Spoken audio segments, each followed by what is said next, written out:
Rejected Omega mocked by her pack, unaware. She's the fated mate of the Alpha King. The rain had not stopped for 3 days, but inside the Ashwood pack house, the cold came from something other than the weather. Lira sat alone in the corner of the kitchen, peeling potatoes for a feast she would never be invited to eat. Around her, the pack moved with purpose, laughing, boasting, preparing for the biggest night of the year, the Alpha Summit. Every 5 years, the strongest packs gathered before the Alpha King himself, a legendary leader named Kade Ironclaw, who ruled over every territory with quiet, absolute power. No one had seen him smile. No one had seen him choose a mate. Some wolves whispered he never would. For the Ashwood pack, this summit was everything. It was a chance to impress the king, to form alliances, to rise in status. And Lira, as usual, was not part of the plan. "You're still here?" Her older sister, Talia, appeared in the doorway, arms crossed, nose wrinkled, as though Lira's presence offended her. "Shouldn't you be doing something useful, like disappearing?" A few pack members laughed. Lira kept her eyes on the potatoes. She was an Omega, the lowest rank in wolf society, and in the Ashwood pack, that word was treated like a curse. Omegas were seen as weak, unworthy, barely wolves at all. It did not matter that Lira worked harder than anyone, that she never complained, that she held the pack together in small, invisible ways. To them, she was simply an embarrassment. "She's not coming to the summit, is she?" someone asked, half joking. Alpha Draven, the pack leader and Lira's own uncle, walked in just then, dressed in the fine, dark clothes reserved for important occasions. He glanced at Lira, the way one might glance at a stain on the floor. "Of course not," he said. "I won't have the Alpha King thinking Ashwood breeds weakness. She stays here." The room laughed again. Lira's chest tightened, but she said nothing. She had learned long ago that arguing only made things worse. Instead, she nodded and returned to her potatoes, letting the sound of chopping drown out the sting of his words. That night, as the pack loaded into cars and prepared to leave for the summit, Draven turned back to her one last time. "Pack the bags. Load the car. Then you may go to your room," he said. "Try not to embarrass us by existing where anyone important might see you." Lira did as she was told, carrying heavy trunks to the vehicles in the pouring rain, her hands raw and cold. As she lifted the final bag into the trunk, her foot slipped on the wet stone, and she stumbled, catching herself against the car door. "Watch it," Talia snapped, brushing past her. "If you ruin my dress, I'll make sure you regret it." Lira straightened, blinking rain from her eyes, and said nothing. It was only after the cars had gone, engines fading into the distance, that Lira realized what had happened. In the chaos of loading and unloading, one of the drivers, a young pack member named Corin, who had always been kind to her, had accidentally left a seat open in the last car. He returned moments later, breathless. "Lira, hurry, we have room. Alpha Draven doesn't know I'm offering, but I can't just leave you standing here in the rain like this. Come on, get in before someone notices." Lira hesitated. She knew this could bring trouble. But something in her, some small, stubborn part that had never quite given up, made her nod. "Thank you," she whispered, sliding into the car. The drive to the summit hall took nearly 2 hours. Corin explained quietly that she would need to stay near the back, unseen, perhaps helping with coats or refreshments so no one would question her presence. It was not an invitation to belong. It was simply a chance to not be left behind in the cold. Lira agreed. It was more than she had expected from the night. The summit hall was unlike anything Lira had ever seen. Towering ceilings stretched high above, draped in deep green and silver banners representing packs from every territory. Hundreds of wolves in their human forms filled the space, dressed in fine clothing, speaking in hushed, respectful tones. At the far end of the hall, upon a raised platform, sat an empty chair carved from dark wood, waiting for the one figure everyone had come to see. Lira kept to the shadows near the back, exactly as Corin had suggested, folding coats and refilling drinks, invisible among the staff. She did not mind. After a lifetime of being unwanted, invisibility felt almost peaceful. Then, the doors at the far end of the hall opened, and the room fell silent.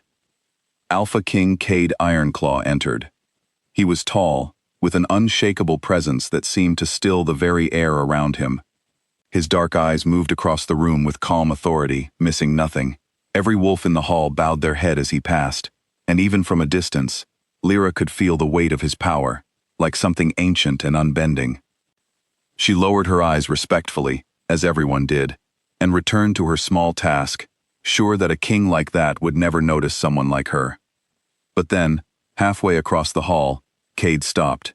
He lifted his head, nostrils flaring slightly, as though catching a scent carried on the wind. The hall, still watching him, grew even quieter. He turned, slowly, his gaze sweeping over the crowd until it landed, unmistakably, on Lira, standing near the back wall with a folded coat still in her hands. For a moment, Lira thought she had done something wrong. She started to look away, to shrink back into the shadows as she always had, but Kade was already moving toward her, each step deliberate, the crowd parting instinctively to let him through. Whispers rippled through the hall. No one understood what was happening. The Alpha King never crossed a room like this. He never looked at anyone the way he was now looking at her. He stopped just a few feet away, studying her face as though searching for something he had waited his whole life to find. Up close, his eyes were not cold, as the stories claimed, but deep and searching, filled with quiet disbelief. "Say something," he said softly, his voice steady, but touched with something unfamiliar, something like wonder. "Tell me your name." Lira's throat tightened. Around them, hundreds of eyes watched, including, she now realized with a jolt, the eyes of her own pack. Draven stood frozen near the front of the hall, his face pale. Talia's mouth had fallen open. "Lira," she managed. "My name is Lira." Kade closed his eyes briefly, as though the name confirmed something he already knew in his bones. When he opened them again, there was a certainty in his expression that had not been there before. "Lira," he repeated, testing the word. "Do you feel it too?" She did. She had felt it the moment he stepped close, a pull deep inside her chest, warm and undeniable, like a missing piece, sliding perfectly into place. She had heard of the mate bond her whole life, how rare it was, how it could not be faked or forced. She had never imagined it would find her, an Omega no one wanted. "I feel it," she admitted quietly. A murmur swept through the crowd, growing louder with every second. Somewhere near the front, Draven found his voice. "There must be a mistake," he said, stepping forward. "She is an Omega. She is nothing. My king, surely." Kade turned his head, and the temperature in the room seemed to drop. When he spoke, his voice was calm, but carried a weight that silenced the entire hall. "Careful," he said. "You are speaking of my mate." The word landed like thunder. Every wolf in the hall straightened, understanding now what they were witnessing. The Alpha King, who had never claimed a mate in all his years of rule, had just declared it in front of everyone, and the woman he had chosen was the very Omega the Ashwood pack had left behind in the rain. Talia's face had gone white. The pack members who had mocked Lira only hours earlier now stared at her, as though seeing her for the first time. Draven tried again, his voice softer now, almost pleading. "My king, if we had known, we would never have—" "You would never have what?" Kade asked, his gaze sharp. "Left her behind? Mocked her?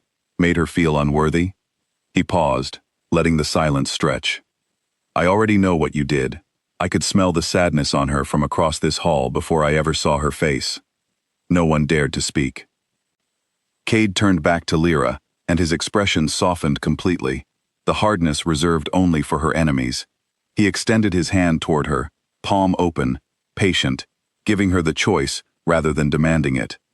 "You do not have to decide anything tonight," he said gently.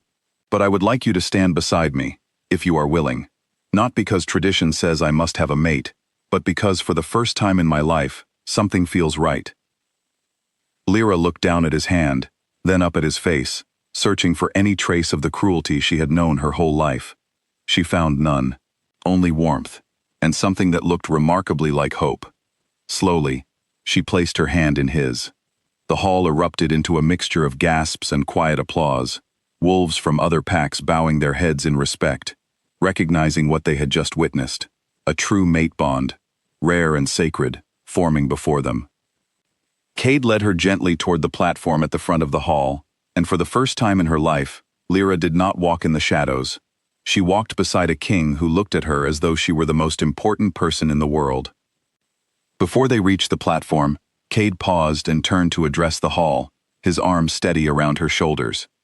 "Let it be known," he said, his voice carrying easily across the silent room, "that Lira is under my protection, as my chosen mate. Any pack that has wronged her will answer for it, starting with a full review of Ashwood standing among the territories." Draven opened his mouth, then closed it again, understanding that no argument would save him now. The consequences of years of cruelty were finally catching up to him, in front of every leader who mattered. Later that night, after the formal announcements had ended, and the hall had slowly emptied, Kade found Lira standing near a quiet balcony, looking out over the rain-soaked grounds below. He came to stand beside her, close, but not crowding her, giving her space to breathe after everything that had happened. "You do not have to go back to them," he said quietly. "Not ever again." Lira wrapped her arms around herself, still adjusting to the strange, unfamiliar warmth of being wanted. "I do not know how to be anything other than what they told me I was," she admitted. Kade turned to face her fully, his expression patient and sure. "Then let me show you," he said. "You are not weak. You are not unworthy. You are the one thing in this world that has ever felt right to me, and I intend to spend a very long time proving that to you, for as long as you will let me." For the first time in years, Lira allowed herself to believe him. In the weeks that followed, Lira left the Ashwood pack behind entirely, stepping into a new life beside Kade as his equal, not his servant, not an afterthought, but his chosen partner in every sense. The Ashwood pack, stripped of its alliances and standing among the other territories, struggled to recover from the consequences of its cruelty, a quiet but fitting reminder that unkindness always finds its way back around. As for Lira, she slowly learned what it meant to be valued, to be seen, to be loved without condition. The girl who had once peeled potatoes in silence, unwanted and overlooked, became a queen not because of her rank or her bloodline, but because one man had looked past every label the world had placed on her and recognized, instantly and completely, exactly who she truly was. And every single day after that, Kade made sure she never forgot it.